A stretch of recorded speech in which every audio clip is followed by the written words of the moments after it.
Vamos a compartir pantalla.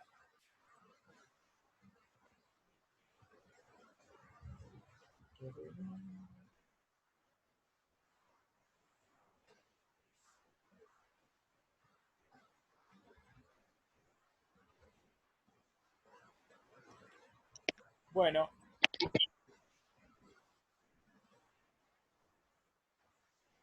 la clase de hoy, como les dije anteriormente, va a tratar sobre neumotórax. Entonces, como siempre, al iniciar la clase vamos a poner una pequeña máxima que dice, quizás no siempre seamos ganadores, ¿sí? Pero no somos perezosos. Nosotros los estudiantes universitarios y los que buscamos la profesión universitaria, la ciencia, no debemos ser nunca perezosos. Tal vez nunca ganemos, o sea, no siempre ganemos, pero perezosos nunca. Debemos tomar riesgos en nuestras vidas, en nuestra profesión, y vamos a por todas, ¿sí?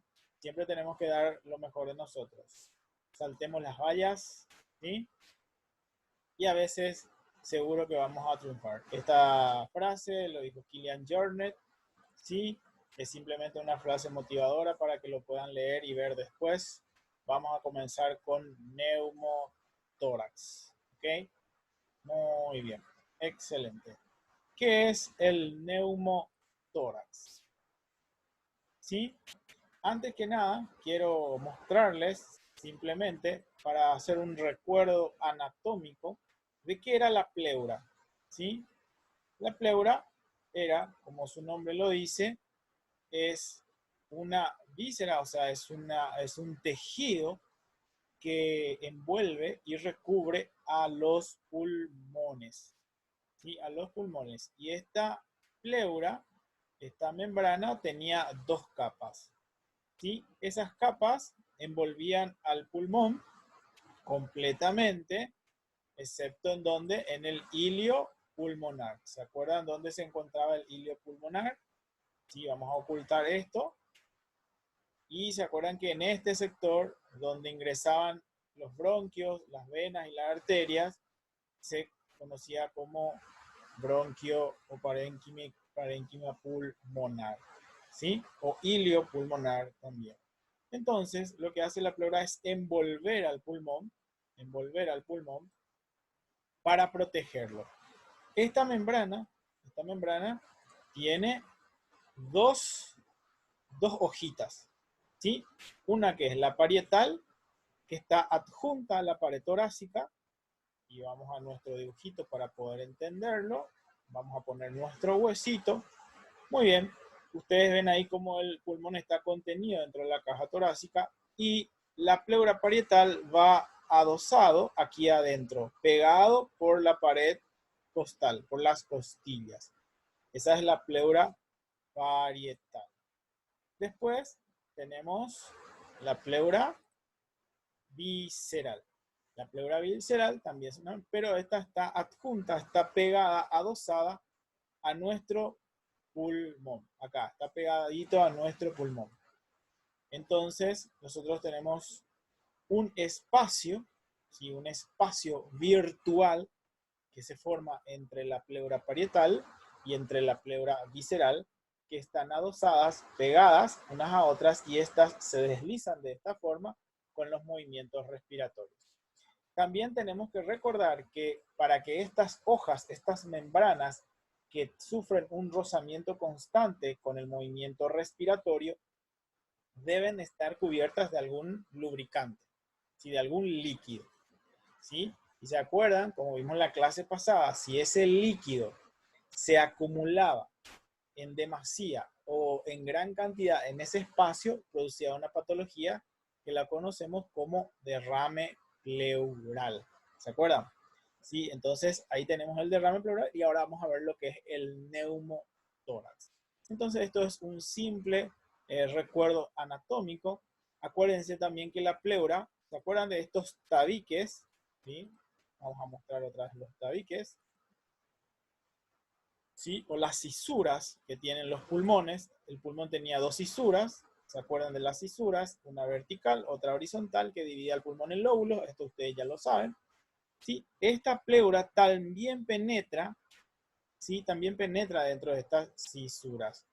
Entonces, los líquidos, en el caso de un derrame pleural, o el aire, como es el neumotórax, sí pueden también estar estirando o alojándose en estos lugares y producir alteraciones respiratorias. Eso hay que tener muy en cuenta cuando uno eh, atiende o se va a tratar a un paciente con problemas respiratorios y en este caso con un problema de neumotórax. Sí, eso es simplemente para que ustedes puedan entender cómo es la estructura anatómica para poder recordar y tener presentes cómo se puede observar en una placa radiográfica de tórax. ¿Sí? Muy bien. Entonces, una pleura parietal, una visceral. Sencillito, sencillito. Muy bien. Neumotórax. Ahora va a empezar la clase de hoy desde el punto de vista radiográfico o radiológico, como ustedes quieran llamar. Muy bien. ¿Qué es un neumotórax entonces? La ruptura del tejido pulmonar, ¿sí? Del tejido pulmonar, nuestro pulmoncito se rompe, ¿sí? O bien se abre una brecha en la pared torácica. Vamos a poner otra vez nuestra pared torácica, ¿sí? Acuérdense, esto está cubierto por músculos. Vamos a poner los músculos para que se entienda mejor, ¿sí? Entonces, si se abre una brecha aquí que penetra en los músculos, la parte blanda, ¿sí? La parte ósea, y llegue hasta nuestros pulmones, va a producir una brecha o una abertura, ¿sí? Y esa abertura permite que el aire ingrese a esa cavidad pleural. Y a eso es lo que nosotros vamos a llamar neumotórax. Entonces, resumiendo, sencillamente y simplemente, el neumotórax es aire dentro de la cavidad pleural. Esto va a traer consecuencias graves para nuestro pulmón. ¿Por qué? Acuérdense que nuestro pulmón es como un globo que se infla y se desinfla, se infla y se desinfla, ¿sí? Cuando se ensancha, cuando aumenta su volumen, se infla, o sea, el oxígeno penetra dentro de nuestros pulmones, ¿sí? Y nuestra caja torácica se ensancha. Al realizar la expiración, el pulmón o los pulmones, por su propia propiedad elástica que tiene, vuelve a su posición normal o natural. Ese es el movimiento normal. Si nosotros permitimos que el aire penetre dentro de la cavidad pleural, porque me van a decir, profe, el pulmón está lleno de aire, ¿cómo es eso? ¿Sí? Entonces, el aire se aloja, así como el líquido, en la cavidad pleural y lo que hace es comprimir a nuestros pulmoncitos y lo que hace es colapsarlo. Es como que yo apriete un globo y trate de inflarlo. Nunca lo voy a poder inflar porque la resistencia que yo estoy oprimiendo o le estoy ejerciendo a ese globo hace que sus paredes no puedan inflarse. Es lo mismo con el neumotórax. Entonces, esa es una forma sencilla de hacer un experimento, por ejemplo, con el neumotórax, para que ustedes vayan entendiendo y aprendiendo qué es lo que está pasando en el tórax en el momento en que eso se produce. Entonces, ¿sí? Dependiendo del tamaño del neumotórax, el mediastino tiende a moverse hacia el lado sano. Acuérdense muy bien que dentro de la cavidad torácica, y vamos a nuestro dibujito otra vez, dentro de nuestra cavidad torácica existía mediastino. ¿Sí? Existía mediastino. El mediastino estaba formado por la tráquea, por el esófago más atrás, por la vena cava superior, por la vena cava inferior, por la aorta ascendente, por el callado aórtico, por la aorta descendente, por el corazón. Entonces, todas esas estructuras mediastínicas, al colapsarse alguno de estos lóbulos pulmonares o alguno de los pulmones, lo que va a hacer es desplazar, ¿sí? Hacia el lado en que no se encuentre el neumotórax. siempre del lado. Supongamos que en el lado derecho exista un neumotórax, lo que va a hacer es comprimir a este sector del pulmón y todas estas estructuras se desplazarían hacia el lado sano. Entonces, acuérdense que también cuáles eran las imágenes radiográficas que nosotros veíamos. Eran radiolúcidas y radiopacas. Ciertas estructuras eran radiolúcidas, ciertas estructuras eran radiopacas. Entonces, cuando nosotros vemos estructuras radiolúcidas y radiopacas fuera de lo normal, entonces tendríamos que ya pensar en algún tipo de patología. ¿Cómo vamos a ver nosotros qué procedimientos tenemos que realizar para entender o saber qué tipo de patología está ante nosotros? Realizar una evaluación semiológica. Acuérdense que la evaluación semiológica del aparato respiratorio consiste en inspección, palpación, percusión y auscultación. Eso se hace previamente a la observación de las imágenes. Entonces, ustedes lo que tienen que hacer es primero evaluar el paciente y toda esa información de la evaluación lo cotejan con una imagen para poder tener dos herramientas y esa utilizar para hacer un diagnóstico preciso. Cuando tienen el diagnóstico preciso, por supuesto, el tratamiento va a ser mucho más sencillo. Espero que se esté entendiendo. ¿Se está entendiendo? Si alguien quiere preguntar algo, ya solucioné el problema del audio, entonces ya les puedo escuchar. ¿Sigo? Si alguien me dice sigo, sí o no. Sí. Sí, bueno, muy bien. Entonces se está entendiendo todo. Muy bien. Ahora seguimos. El neumotórax se suele asociar con, estos son algunos signos, síntomas que nosotros tenemos que sospechar de un neumotórax. El dolor torácico en el lado afecto. Si por alguna razón ustedes, como siempre pasa en la facultad, yo también fui alumno y jodía en la facultad, están bromeando con sus compañeros y sufren una caída, ¿sí? Y esa caída, ¿sí? Ocasiona que el afectado refiere un dolor intenso del lado que se cayó y encima tiene dificultad para respirar. Simplemente estos dos ítems nos da a entender que estamos ante una probable o un probable cuadro de neumotórax. Entonces son sencillas cosas que a nosotros nos llama la atención o nos puede dar información de que estemos ante un neumotórax. Por ejemplo, conocen la acupuntura, conocen la punción seca, conocen lo que es la microelectrólisis percutánea, ¿conocen sí o no? Me imagino que sí, ¿verdad? Entonces, ese tipo de técnicas también pueden ocasionar neumotórax.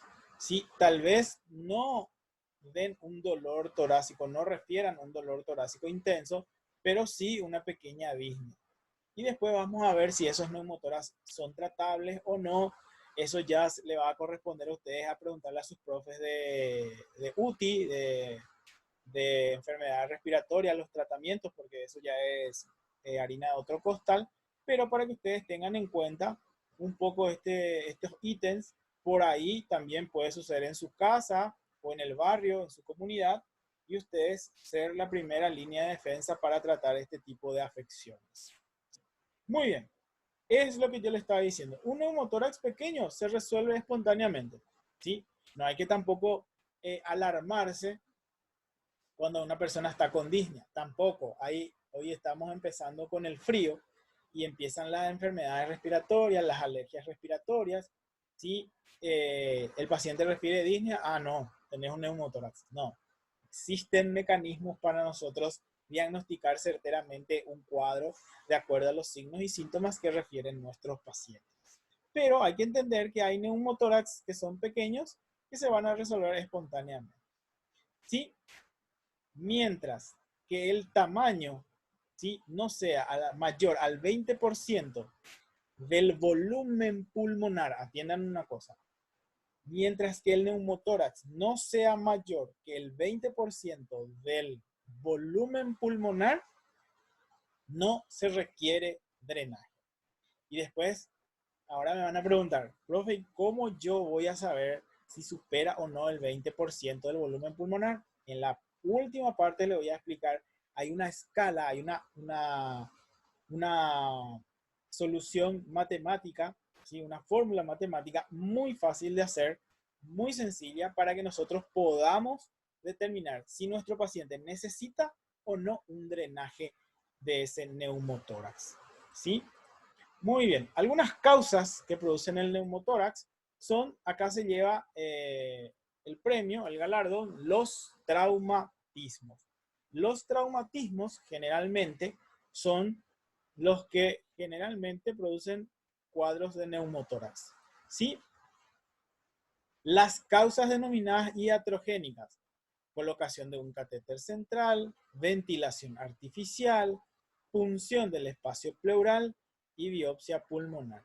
Acá, por ejemplo, ¿sí? Aquellos pacientes que están internados en UTI, que deben hacer una vía central, ¿sí? Aquellos pacientes que están con mucho tiempo ya con ventilación artificial.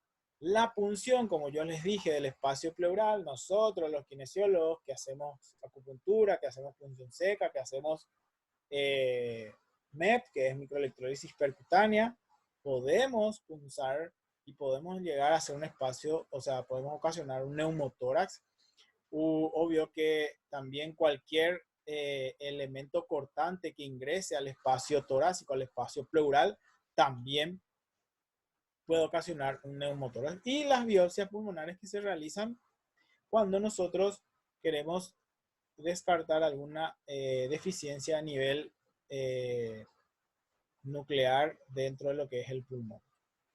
Muy bien, el asma también está dentro de esta clasificación. Seguro que aquí más de uno será asmático o asmático alérgico. No es tampoco para que despierten todas las alarmas y se preocupen: Dios mío, yo tengo asma, yo puedo... No, tranquilos nomás, ¿sí? No es tampoco para alarmarse, sino simplemente para conocer que un asmático puede llevar o tener algún cuadro de neumotórax. Sí, un enfisema. Acá entramos con los pacientes EPOC, que son los pacientes con enfermedad pulmonar obstructiva crónica, que generalmente se afectan por la bronquitis crónica, el enfisema mismo, ¿sí? Los pacientes que son fumadores, ¿sí? Los pacientes que consumen drogas, ¿sí? Entonces, esos tipos de pacientes también pueden ocasionar algún tipo de neumotórax espontáneo, ¿sí? Y que hay que tener en cuenta siempre cuando nosotros realizamos la evaluación.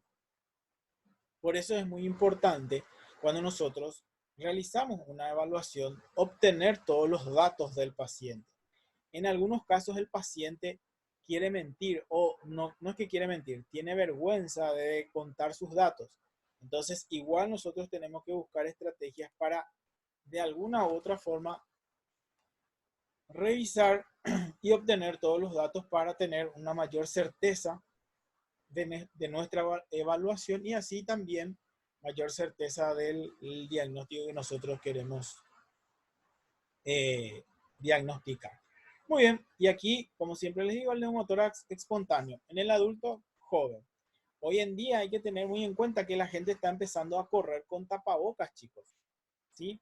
Esto hay que, nosotros los kinesiólogos deberíamos intervenir, ya tendríamos que estar haciendo algún tipo de estudio, algún tipo de trabajo de investigación sobre cuán importante es el uso o no de tapabocas durante el ejercicio, o si es recomendable o no utilizar tapabocas durante el ejercicio, porque puede ocasionar un neumotórax. Y después vamos a ver con las imágenes radiográficas cómo la aparición del neumotórax, la instalación del neumotórax a nivel de la pared torácica puede comprimir y ocasionar muchas alteraciones, no solamente a nivel pulmonar, sino a nivel circulatorio, a nivel cardíaco también, a nivel esofágico también. Entonces, tenemos que entender un poco cómo realizar este tipo de abordajes cuando tenemos este tipo de pacientes también. Y por último, creo que está así, que es la linfagiomatosis, o la esclerosis tuberculosa. Esto tiene que ver con las alteraciones de la circulación. Son enfermedades del aparato circulatorio, de las venas, de las arterias, de la linfa. Entonces, esos pacientes que sufren alteraciones de esas estructuras también pueden ocasionar un neumotórax.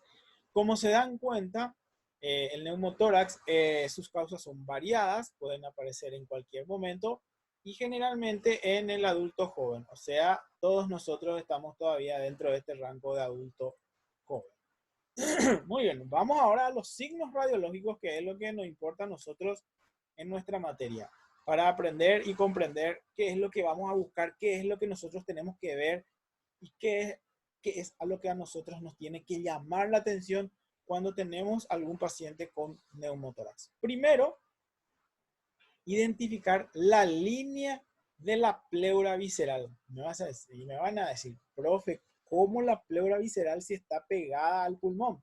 Les voy a mostrar que se ve y que se puede ver sin ningún problema. Es simplemente entrenar nuestro ojo para poder observarlo. ¿Sí? Esto con ausencia de la trama vascular periférica. Acuérdense, vamos a poner nuestro dibujito, ¿sí? Nuestro dibujito y vamos a ocultar nuestro lóbulo. Y ahí está. Miren ustedes, voy a sacar también esto para que se vea. Y ahí lo voy a volver a poner. Miren cómo la trama bronquial está adosada a ella. Sí, está pegada a los vasos circulatorios. Los vasos sanguíneos circulatorios también dentro de la trama bronquial está la trama vascular. A eso se refiere cuando dice ausencia de la trama vascular periférica. Periférica, acuérdense, vamos a poner otra vez nuestro pulmón y vamos a sacar nuestro aparato circulatorio para entenderlo. Todo esto que está aquí por fuera es periférico. ¿Sí? Y todo esto, y ahora vamos a ocultarlo, todo esto que está por dentro es central.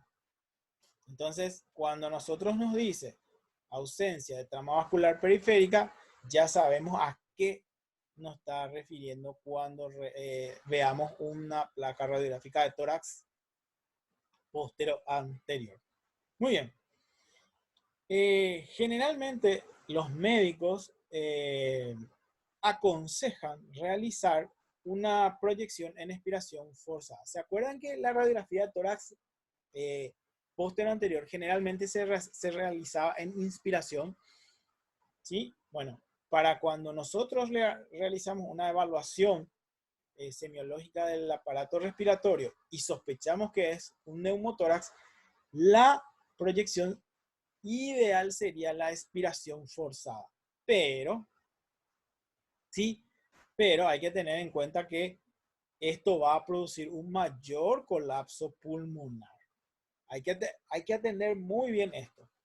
Si yo sospecho de que un paciente está instalado un cuadro de neumotórax y quiero realizar una proyección de expiración forzada para ver, para observar, para diagnosticar y para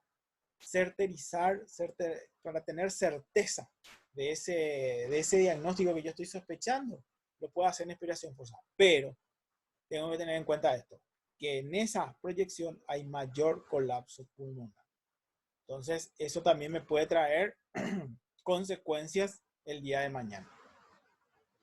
Entonces, esas dos cosas, o estas tres cosas que estamos viendo hasta ahora, se hacen evidentes en la radiografía. Lo ideal sería, sí, acá tiene que ser lateral, me olvidé de la letra L, perdón. Sí, la proyección debería ser en decúbito lateral. El problema es el siguiente. Cuando el paciente se ubica en decúbito lateral, siente que le falta mucho más el aire, o sea, que su disnea aumenta, su disnea se agudiza. ¿Por qué? Supongamos que del lado derecho, vamos a mostrar supongamos que del lado derecho está el neumotórax, ¿sí? Yo, para observarlo mejor, lo voy a poner de cúbito lateral hacia el lado izquierdo. Cuando yo apoye, ¿sí? Cuando yo apoye mi pulmón, ¿sí? Todo mi pulmón por la camilla va a comprimir también mi pulmón. Entonces, mi paciente va a referir mayor sensación de disnea. Entonces, es un problema también. Hay que tener en cuenta también ese tipo de cosas cuando realizamos la proyección en decúbito lateral. Si es que el paciente soporta y esa disnea no aumenta, esa capacidad que tiene para soportar esta proyección o esta posición, lo hacemos. ¿Sí? Estamos quedando sin tiempo ya otra vez. ¿Sí? Muy bien. Otra cosa que hay que tener en cuenta, la depresión ipsilateral del diafragma. Acuérdense del diafragma, aplanamiento o incluso inversión de su curva. Acuérdense que el diafragma tenía una forma de cúpula. Bueno, esa cúpula puede estar aplanada o incluso invertida. Son signos radiológicos muy sencillos que vamos a observar. Y muy bien, ahora sí pasamos a la imagen radiográfica que seguramente todos querían observar. Muy bien, acá está dibujado, ¿sí? Está bien dibujado, bien esquematizado. Este es el pulmón normal, este es el tamaño en la línea negra. Vemos el pulmón normal. Si ustedes se fijan, aquí está la cúpula diafragmática, aquí abajito, aquí también. No está todavía aplanado, pero miren ustedes, la línea negra es nuestro pulmón colapsado. Imagínense, tenía este tamaño y pasó a ser de este tamaño. Como ustedes pueden ver, la radiolucidez de nuestro campo pulmonar aumentó. ¿Por qué? ¿Por qué va a aumentar? Porque está lleno de aire. Acuérdense que el aire nos daba o nos permitía observar radiolucidez, ¿sí? Radiolucidez, o sea, color negro, y nuestro pulmón totalmente colapsado. Y me van a decir, profe, ¿dónde está la pleura? Bueno, y vamos a ver dónde está la pleura. Eso es, muy bien. Vamos a ver, vamos a salir un poquito de aquí y vamos a agrandar esto para mostrarle mejor.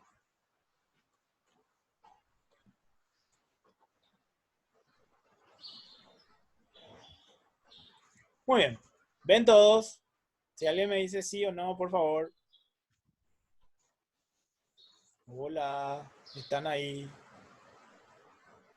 Sí, se está viendo. Muy bien, muy bien. Entonces, este es nuestro pulmón, chicos. Esta línea que marca las flechas en color, creo que es naranja o rojo, ustedes lo van a decir después.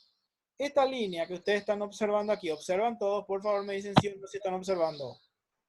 Abran sus micrófonos y hablen, ¿sí o no? Muy bien. Esa es la línea de la pleura. Todo esto que yo estoy viendo aquí es pulmón. Esto es pulmón. Esto es pulmón. Y todo esto que está aquí es aire. O sea, esto es un neumotórax. ¿Sí? Entonces ustedes pueden observar perfectamente cómo la pleura visceral que está adosada a la pared, ¿sí? A la pared del pulmón, aquí les muestro, este es el pulmón y acá está pegada nuestra pleura visceral, yo lo puedo observar aquí. ¿Dónde está mi pleura parietal? Mi pleura parietal está adosada a mi pared torácica, acá. Entonces, todo este espacio, ahí está, todo este espacio aquí, todo esto que está aquí está ocupado por aire. Estamos en presencia de un neumotórax del lóbulo superior derecho, ¿sí? Del pulmón. ¿Lo ven? ¿Lo vieron? ¿Lo observaron? Sí. ¿Sí? Muy bien. ¿Se entendió la imagen? Sí. Muy bien. Entonces, volvamos a nuestro... Acuérdense que todos estos materiales yo les voy a pasar después, lo van a poder ver sin ningún problema, es simplemente para explicarlo. Vamos a ver un poco, vamos a ver, miren lo que es la cúpula diafragmática. Miren cómo pareciera que aquí la cúpula diafragmática se desprende de la pared torácica. Esto también hace que, miren ustedes, cómo nuestro corazón se está desplazando hacia el lado izquierdo, o sea, nuestra silueta cardíaca en este caso, ¿verdad? Nuestra silueta cardíaca se está desplazando hacia el lado izquierdo. Acuérdense que tenía una posición central, ¿sí? Una posición. Miren nuestro botón aórtico, miren dónde lo encontramos, prácticamente ya en el campo pulmonar izquierdo. ¿Se acuerdan que estaba aquí alineado con nuestra columna vertebral? Es lo que yo les dije, ¿sí? Lo que yo les dije que se desviaba nuestro mediastino hacia el lado sano. Entonces, son signos radiológicos muy sencillos que a nosotros nos demuestran y nos muestran que podamos observar neumotórax. Muy bien. Seguimos. Aquí está otra imagen. Vamos a ponerla en zoom. Vamos a ponerla en zoom. Aquí, en amarillo, se observa perfectamente la línea de la pleura. Esto es pulmón. Ven ustedes dentro de nuestro pulmón colapsado, perdón, ¿sí? La trama bronquial, y aquí en la parte periférica hay una ausencia de esa trama, que es lo que también hablaba nuestro material, ¿sí? Aquí en naranja, quien hable, por favor, que esa persona apague su celular o ponga en silencio su micrófono, por favor. Gracias. ¿Sí? Esto, ¿sí? Es una fractura costal en naranja. Una fractura costal, ¿sí? Una fractura costal que también vimos en la clase pasada. Y otra vez, en esta imagen, vemos cómo se marca la línea de la pleura. Este es nuestro pulmón colapsado, esta es la línea de la pleura, y esto todo, este espacio pulmonar está ocupado por aire. Entonces, son sencillos los signos radiológicos que nosotros podemos observar y que nos pueden a entender una placa radiográfica de neumotórax.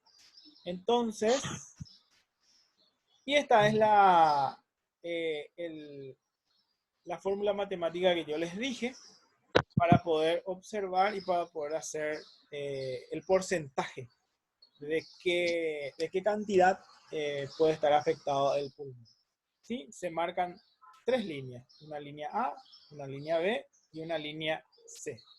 ¿Sí? Se puede hacer de esta forma y se puede hacer de esta forma. ¿Sí? Si yo quiero hacer esto, ¿sí? Es muy sencilla la fórmula. Va a ser 100%, siempre en porcentaje, menos B a la tercera, B elevado a la tercera, dividido A elevado a la tercera, y esto se resta y te va a dar un porcentaje. La otra fórmula matemática es hacer 3 líneas A, B y C, en el ápice más o menos en el medio, y en la base, sumar todo eso, dividirlo entre 3 y te va a dar un porcentaje. Ese número que dé en porcentaje lo tengo en una escala. ¿Sí?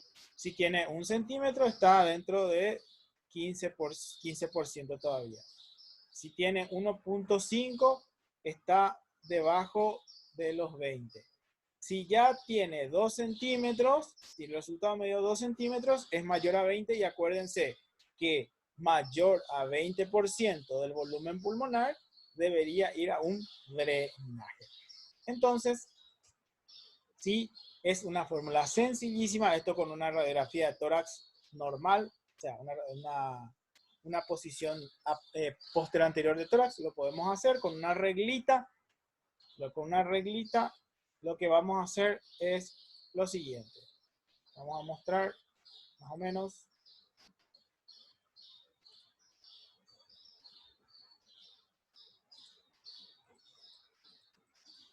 cómo podríamos hacerlo.